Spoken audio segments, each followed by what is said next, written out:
we're taking a look at the new Meteor Pro 2 from Betaflight. This is the PNP version of their new whoop designed for DJI O4 Wide. It doesn't come with a VTX, so we'll be installing an air unit ourselves. I'm also going to go through how this whoop comes configured from the factory. I'll share a few tips on how I set it up to suit my own flying style. We'll also take a look at the stock PID tune and see if there's anything we can improve. Since there are already a bunch of unboxing videos out there, we're going to skip the detailed unboxing and jump straight into it. As I mentioned, this is the PNP version, so we need to install an air unit. This new version of the Meteor 7 is specially designed to fit the new wide version of the O4. To install the air unit, all the screws you need are included. The self-tapping screws for mounting the air unit in the canopy, as well as screws for the camera, the grommets, the VTX cable, and the antenna. This is the new version of the O4, but you can also use something like Flywoo's O4 Wide kit. It fits perfectly as well. Simply start with the camera. Just make sure the cable is at the top and use the M2 hex head screws to secure it. The camera angle ranges from 10 to 35 degrees. At the lowest setting, you'll see a bit of the propeller ducts in the frame, but if you stabilize your recordings, that will get cropped out anyway.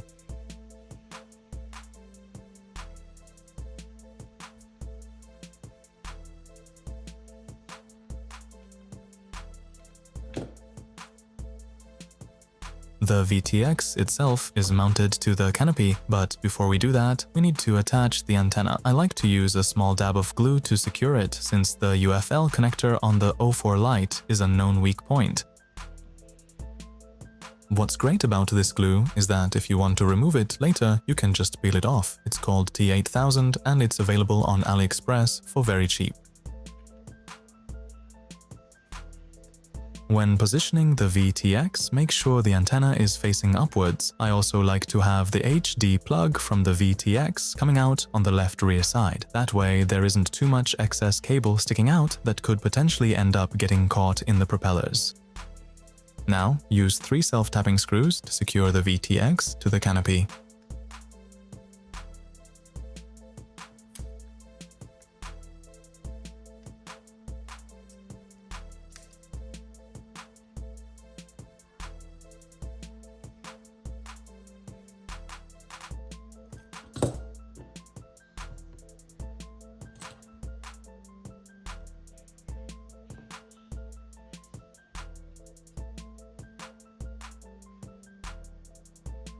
Now, the canopy with the air unit is ready. I've got the 75mm version of the Meteor 7 here, but the nice thing is that this canopy also fits directly on the 65mm version, so it's fairly easy to switch between them if you have both.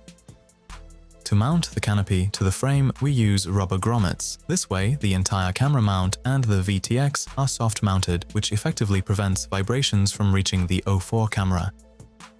These can be a bit challenging to get in place, but I've found the easiest way is to first attach the front and rear ones to the canopy itself, then you mount the 2 side ones onto the frame. Just make sure the arrow on the flight controller is pointing forward toward the camera. It indicates the front direction of the drone.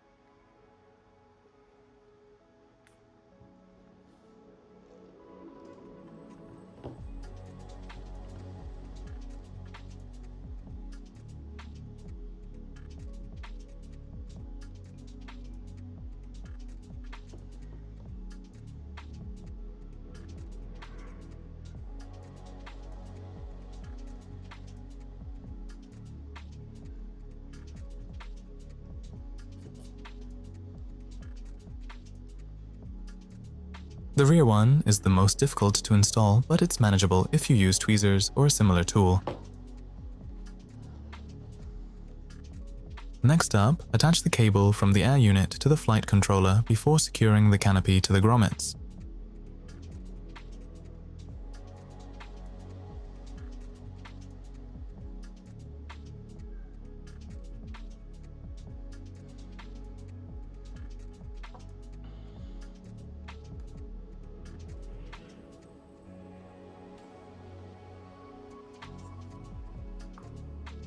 Start by sliding the front one into place, then the rear one. The side ones are easiest to install last.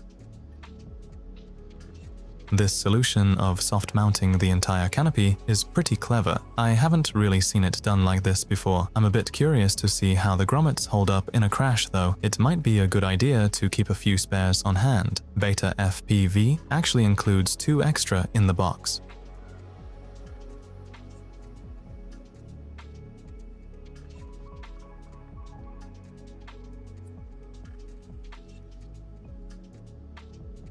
As you can see, the whole canopy is basically floating on the rubber grommets. I like this. Now, let's hook it up and take a look at the Betaflight settings. Actually, the first thing I want to do is check which version of Express LRS is installed on the drone. I'm running 4.1, and since no one is shipping hardware with that version yet, I suspect we'll need to update it. And I was right, this one is running version 3.5.6, so we'll quickly update it to the latest version. Select your version. The category is Beta FPV 2.4 GHz and the device target name is Beta FPV 2.4 GHz AIORX. Unless you're in the EU and want to stay compliant with the regulations, just leave the regulatory domain as it is. Remember to include your binding phrase so you don't have to bind it manually later.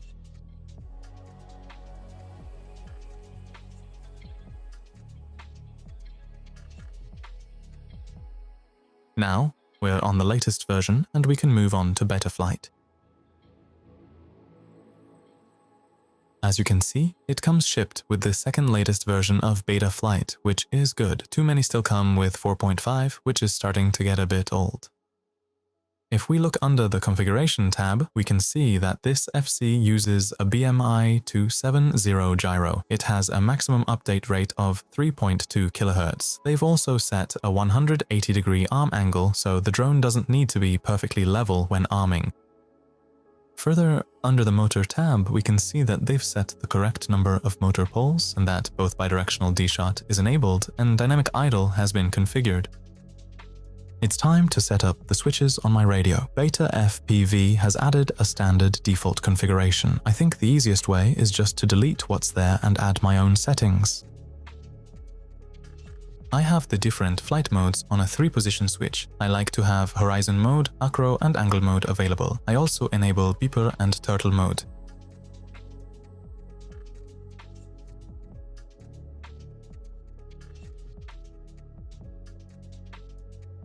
When it comes to rates, I like, especially on whoops, to have separate rates for the different flight modes. And I want my rates to switch automatically when I select, for example, horizon mode. So I create 3 different rate profiles, one for horizon mode, one for normal acro, and one for angle mode.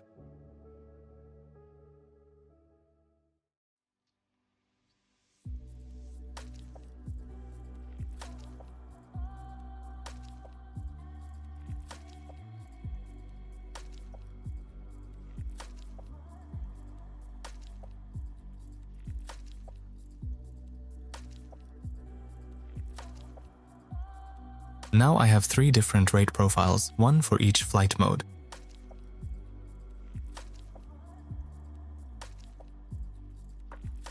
To make them switch automatically, I use the In-Flight Adjustment tab. The settings you configure here can be changed while flying, for example, using a switch. To set up automatic rate profile switching, I select aux5 in the When channel field. Set it to apply for the entire aux5 channel, and the setting it controls is Rate Profile Selection. To check if it's working, go back to the Rates Profile menu and see if they change when you switch flight modes on your controller.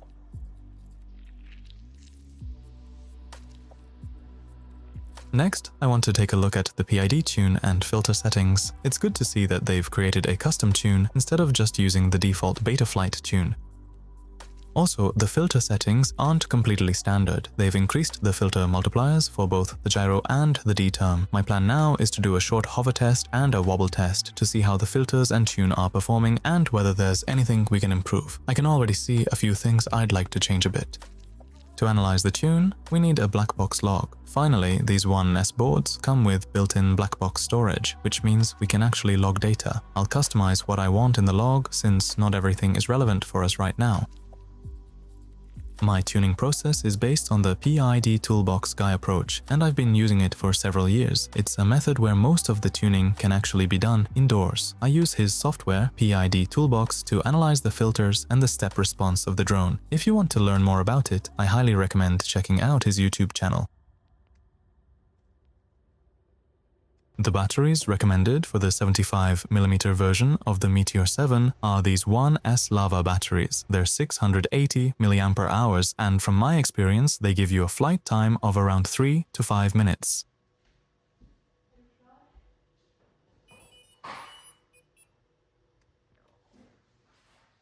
To capture the black box data I need, I start with as steady a hover as possible for about 20 seconds, keeping stick inputs to a minimum and just holding the drone stable in the air. After that, I do another 20 seconds or so with sharp, quick stick inputs on all axes. You can do this manually or use a script on your radio to handle it for you.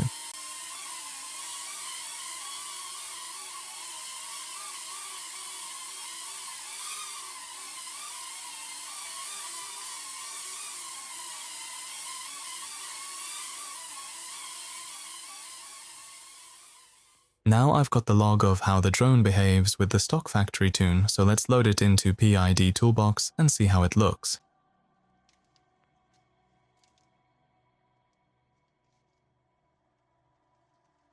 Here you can see the full flight, first the steady hover section and then the wobble test afterwards. For now I'm going to cut out the wobble part so we can focus on the hover test and the filtering.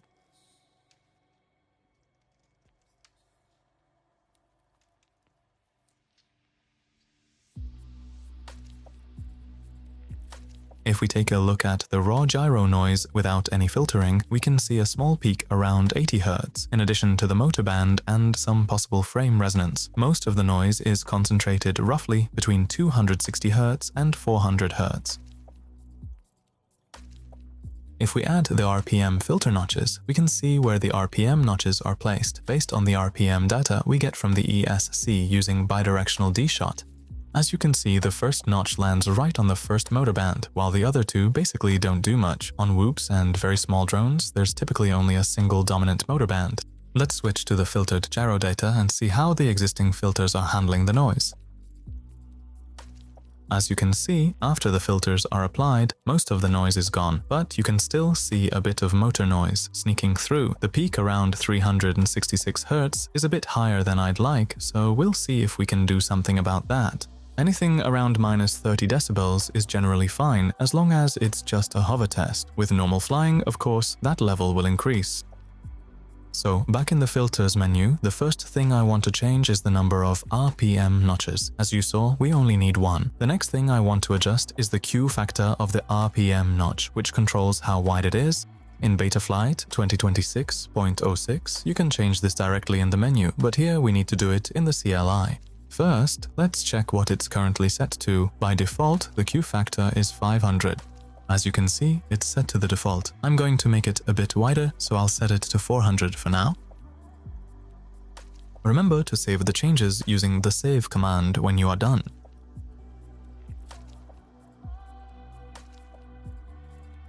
Now, after doing another hover test, we can check in PID Toolbox to see if the changes made any difference. What I'm hoping to see when I load the new log is that the peak has become a bit smaller.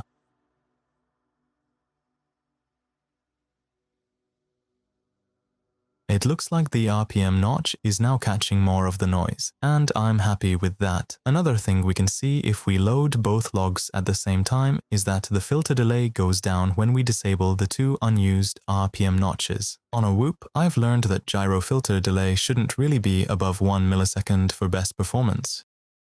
Now I'm happy with the filters, so we can jump back to the first log and take a look at the step response graph.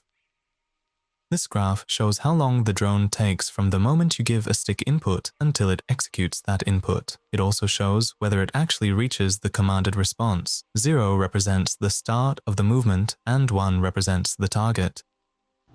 It's a bit hard to explain, but for example, if you command the drone to roll right, you want it to roll exactly to the position you're asking for. If it rolls too far and has to correct itself, that's what we call overshoot, like what I'm trying to show here.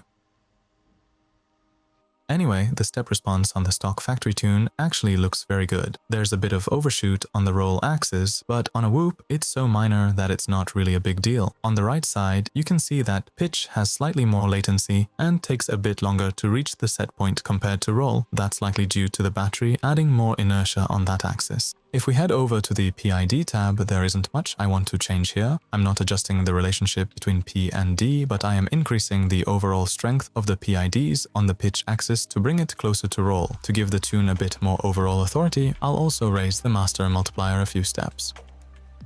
So after doing another wobble test, we can load the results and compare them with the original tune. The new tune is shown in orange, and you can see that latency has gone down on all axes since we increased the master multiplier, but pitch shows the biggest improvement since we also increased it there, in addition to adjusting the master multiplier. So, just to be clear, the drone flies really well on the stock tune it came with. I haven't made any major changes. I mainly wanted to show what you can do and what I usually do when I get a new quad. You could probably push the PIDs a bit further to make it even tighter, but if you do, make sure to keep an eye on motor temperatures along the way.